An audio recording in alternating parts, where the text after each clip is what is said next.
She tried to discredit him on live TV.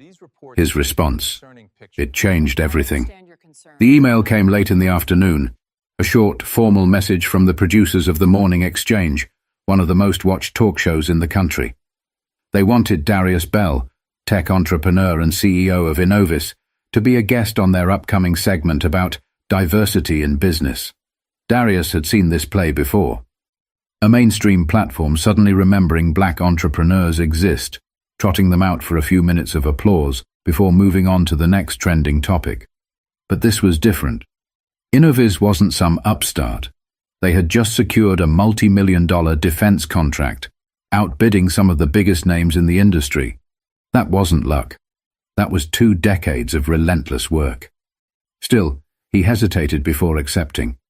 Something felt off. His assistant, Tasha, picked up on his hesitation. "You sure you want to do this? You know how these shows are. They love a success story, but they love tearing one down even more." Darius leaned back in his chair. "I'll handle it. Besides, it's national exposure. Let's see what they have to say." Tasha exhaled, shaking her head. "Just don't let them bait you." He nodded, though deep down he knew the game. If this interview was a setup, they were playing chess with the wrong man. The morning of the interview, Darius arrived at KXNT Studios in Los Angeles. The air in the green room was cool, sterile. A young producer greeted him, barely looking up from her clipboard. "Mr. Bell, thanks for being here. We'll mic you up in 5. No small talk, no warm-up. Just in and out, like a transaction." As he sat in the makeup chair, an assistant powdered his face with practiced indifference. The monitor on the wall showed the live broadcast of the show, a panel segment on celebrity scandals, followed by a cooking demo. Then a transition card. Coming up next, the black tech boom. Is it talent or special treatment? Darius clenched his jaw. So this was the angle. But if they thought they had the upper hand, they were in for a surprise.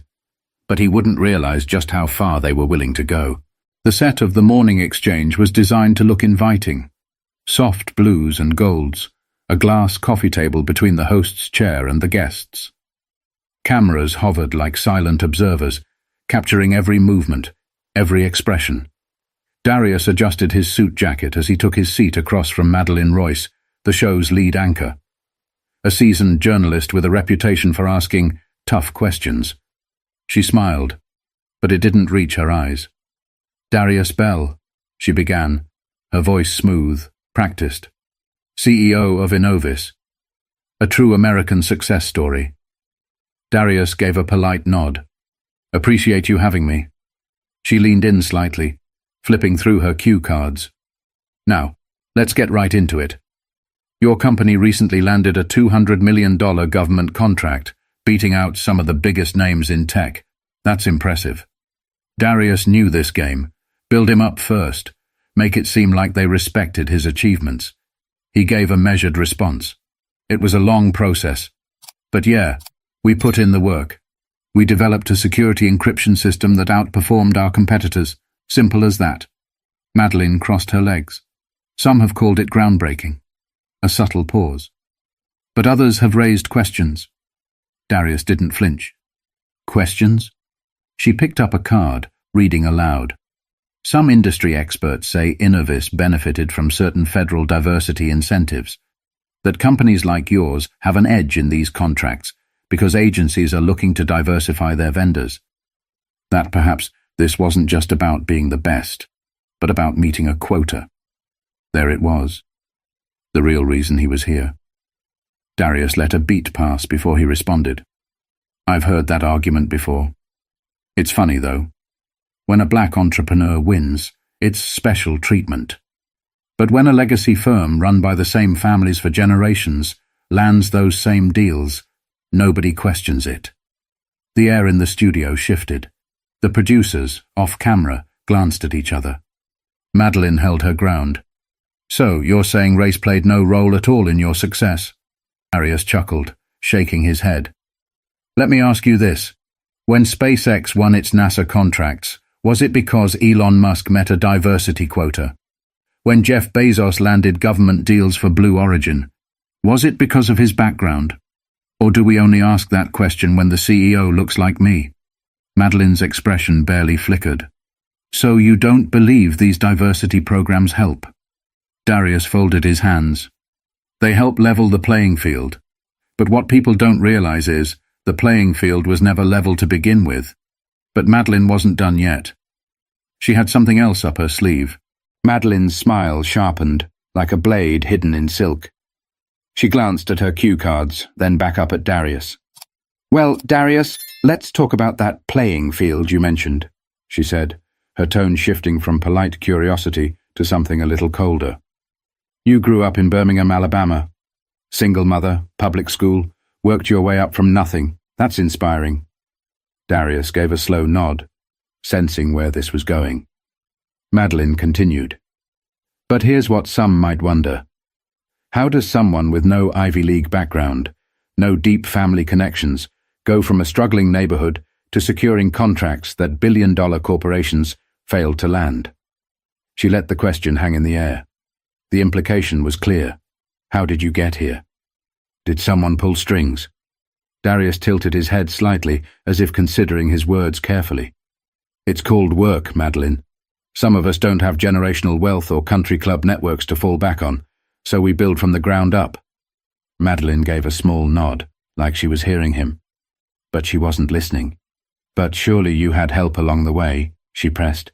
Maybe a mentor, a program, something that gave you an extra push. Darius exhaled quietly. Yeah. Help came in the form of working 3 jobs while getting my engineering degree. Help came in the form of sleeping in my office while I built my first software prototype because I couldn't afford rent. That's the help I got. Her lips pressed together for a fraction of a second. The producers, standing behind the cameras, were locked in now. Madeline shuffled her cue cards again. And yet. Some would argue that black entrepreneurs today have more opportunities than ever before. That programs like affirmative action, minority business grants, and government incentives exist specifically to open doors that weren't open decades ago. Darius leaned forward slightly, resting his elbows on his knees. You know what's funny? When a black business owner succeeds, people always ask what programs helped us. But nobody asks which old money bank helped fund a white-owned startup. Nobody asks which family connections got them into Stanford or which golf buddy invested in their company. He let that sink in for a second before continuing. The truth is, success isn't handed out in some lottery. People like me had to be twice as good just to get a seat at the table. A noticeable shift in the room. The quiet tension of an audience realizing they were watching something real unfold. Madeline, however, didn't blink. Instead, she smiled, the way a chess player smiles when they think they've just cornered their opponent.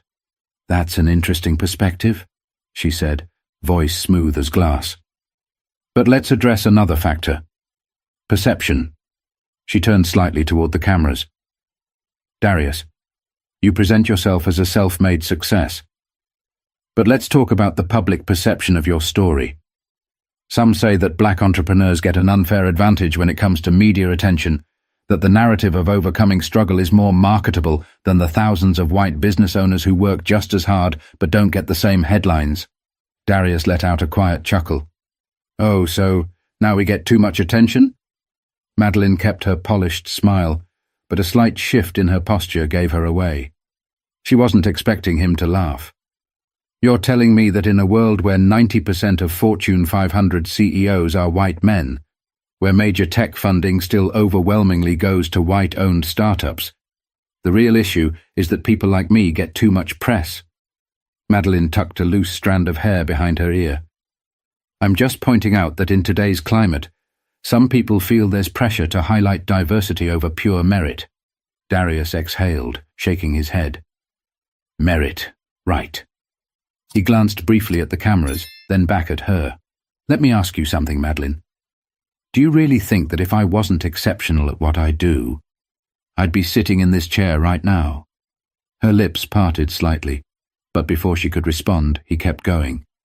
You think I got here because I played the diversity card? Or do you think I got here despite everything designed to keep me out? The silence in the room was louder than any of her previous questions. But Madeline wasn't done. Not yet. Because she had one last card to play, the one designed to break him.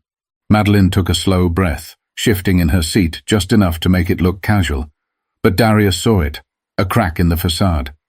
She glanced at her cue cards again, then set them down.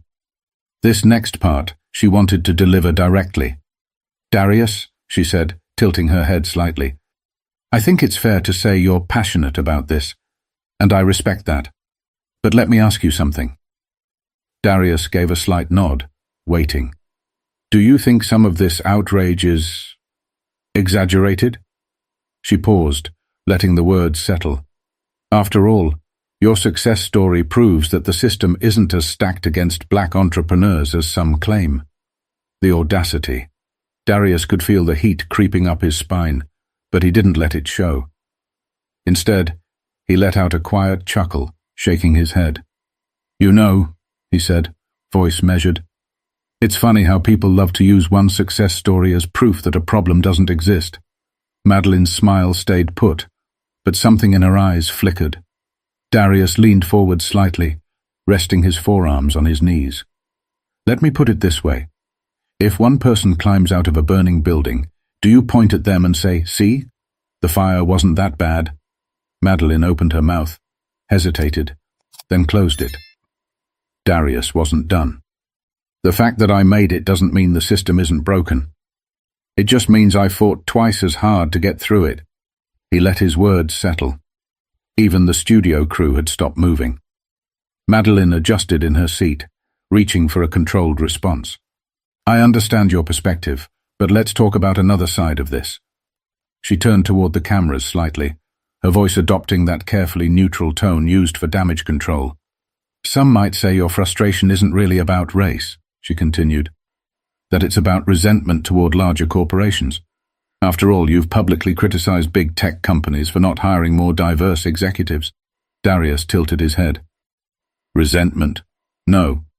Accountability? Absolutely." Madeline pressed her lips together for a beat. "Then what do you say to those who believe that in today's economy, success is based on hard work, not race?" Darius exhaled through his nose, then locked eyes with her. This was it. The moment. "I say," he began, "that people love to believe in fairy tales when they're the ones benefiting from them." A ripple of silence washed over the set, the kind of silence that sticks. "But let's be real," he continued, voice steady. "Black entrepreneurs still get denied loans at twice the rate of white business owners. We still receive less than 2% of venture capital funding. And even when we prove ourselves, we still get asked whether we deserved our success." Madeline sat still, listening, but not necessarily hearing.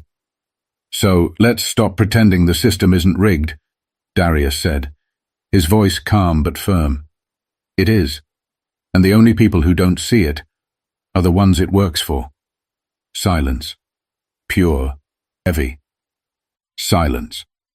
The producers didn't cut to commercial. The control room didn't intervene. This was raw. Madeline shifted slightly, finally looking uncomfortable. She opened her mouth to speak, but Darius wasn't finished. Because this was the moment that would send shockwaves across the country. Madeline cleared her throat, glancing briefly at the off-camera producers, but there was no rescue coming. She had walked into this, and now she had to sit in it. Darius adjusted his watch, letting the silence linger just long enough to make people squirm. Then he leaned back in his chair, exhaling. "You know what the real problem is?" he said, his voice quieter now, but somehow heavier. Madeline hesitated. "What?" Darius didn't blink. "The bar isn't in the same place for everyone." She shifted slightly. "Meaning?" "I mean," Darius said, "a mediocre white man can fail upwards in this country, but a brilliant black man has to jump through flaming hoops just to get a shot." A producer off camera cursed under their breath. They knew this was going viral. Darius kept going. "A white CEO can run a company into the ground, bankrupt it, lay off thousands of employees, and somehow get hired somewhere else. Meanwhile, a black CEO has one bad quarter, and suddenly it's proof that we weren't ready for leadership." Madeline opened her mouth to respond, but he wasn't done. "And the best part?" Darius chuckled dryly. "When we actually make it, people like you sit across from us and ask if we got here because of some special advantage." Silence. Madeline's jaw tightened. It was subtle, but the camera caught it. Darius leaned forward just slightly, not aggressive, just firm, just final. "You wanted to talk about fairness?" He let out a soft, bitter chuckle. "Then let's start by telling the truth." Another silence, but this one was different. It wasn't discomfort anymore. It was impact. Madeline's expression had shifted. It wasn't just the audience watching Darius now, it was the entire country. And then, the moment. Darius turned slightly, looking straight into the camera. "I know what some of y'all are thinking right now," he said. "Some of you are nodding, because you've seen this, lived this." He let his gaze hold. "And some of you are sitting there, frowning, arms crossed, telling yourself this isn't real, that I'm just playing victim, that it's all in my head." His lips pressed together for a second before he finished. "But deep down, you know I'm right." The studio was silent. No one breathed. And then, "All right, we need to take a quick break." The producer's voice crackled over the speakers. Madeline forced a polite smile. "We'll be back with more after this." The cameras cut. But the damage was done. Within an hour, clips of the exchange were everywhere. But the real storm was only beginning. The clip hit social media like a wrecking ball. By the time Darius was in his car, his phone was blowing up. Texts, missed calls, notifications flooding his screen. Twitter was on fire. Darius Bell just exposed the media's bias on live TV. This was powerful. #Truth hurts. The way he looked into the camera and called out America, chills. And Darius Bell was right. But not everyone saw it that way. Here we go again, another successful guy pretending to be oppressed. Cry me a river. Stop the victim mindset. Wow. This guy just proved why people don't like hiring activists. Play the race card all you want, but hard work speaks louder. Merit matters. Cable news picked it up within the hour. Some called him brave. Others called him angry and combative. By lunchtime, the Morning Exchange released a carefully worded statement. "We value open dialogue and diverse perspectives. While today's discussion became more intense than expected, we stand by our commitment to fair conversations." Darius laughed when he read it. Fair. Right. His assistant Tasha called him, her voice half laughing, half exasperated. "Do you realize you just set the internet on fire?" Darius rubbed his temple. "Wasn't exactly my plan." "Well, congrats. You just became the most talked about entrepreneur in America." He didn't respond. He knew what came next. Because viral moments don't stay just moments. They become battlegrounds. And the next 48 hours were about to get messy. But this wasn't just about him anymore. By the next morning, the story had exploded beyond social media. Cable news anchors debated it on live television. Opinion pieces flooded every major publication. Everyone had an angle. Fox News. Is Darius Bell the new face of corporate entitlement? CNN. Darius Bell's viral moment. A reckoning for America's meritocracy? Business Insider. What Darius Bell's interview reveals about race and success in America. Meanwhile, Madeline Royce was in damage control mode. On her show the next morning, she gave a carefully rehearsed response. "I respect Mr. Bell and his accomplishments, but I stand by my questions. My job as a journalist is to ask what the audience is thinking. If my questions were uncomfortable, that only proves how necessary they were." Translation. She wasn't backing down. Darius watched from his office, shaking his head. Tasha sat across from him, scrolling through emails. "You know," she said, "we just got a flood of new investor inquiries. People want to work with us." Darius smirked. "Let me guess. The same people who ignored us last year?" Tasha shrugged. "Guess being controversial is good for business." But it wasn't all positive. Some clients pulled out. A major corporate partner suddenly decided to re-evaluate their commitments. And then came the death threats. Emails. Phone calls. even an unmarked package left outside Innovis headquarters. Nothing inside but a single sheet of paper, with one word written in bold. Enough. Tasha frowned as she read the message. You need security. Darius let out a slow breath, rubbing his temples. He knew this would come. Any time a black man speaks too boldly, too unapologetically, this is the cost. But backing down was never an option. And now, he had a decision to make. Would he let the backlash silence him? Or was this just the beginning of something bigger? Darius sat in his office, staring at the city skyline through the floor-to-ceiling windows. The past 72 hours had been a whirlwind. Praise, backlash, threats, opportunities. He thought about his younger self, the kid from Birmingham who had to fight for every inch of success, the one who watched doors shut in his face while others walked through without knocking. And now, here he was, at the center of a national debate he never asked for, but one he couldn't ignore. Tasha entered, her expression unreadable. We just got an offer. Darius raised an eyebrow. From who? She set a folder on his desk. A network. They want you to do a televised special, a one-on-one deep dive about race, business, and the system. Darius exhaled. So now they want to listen. Tasha smirked. Seems like it. Then, after a beat, what do you want to do? He leaned back in his chair thinking. He could walk away, let the noise die down, get back to business. Or he could use this moment, not for clout, not for attention, but to say the things nobody wanted to hear. Darius picked up the folder, flipping through the proposal. Then he set it down. He looked at Tasha. Tell them I'll do it. Her eyes widened slightly. You sure? He nodded. Yeah, but on my terms. Because if the system was going to put him under a spotlight, he was damn sure going to control the narrative. Darius Bell's viral moment wasn't just another internet controversy. It was a reckoning. It forced a conversation people had been dodging for decades, about race, about success, about who gets to rise without question and who gets questioned when they rise. Some called him an activist, some called him arrogant, some called him right. But one thing was certain. Nobody could ignore him anymore. So, what do you think? Does success mean playing by the rules of a broken system? Or does it mean rewriting the rules entirely? Let us know in the comments. And if you believe more stories like this need to be told, subscribe.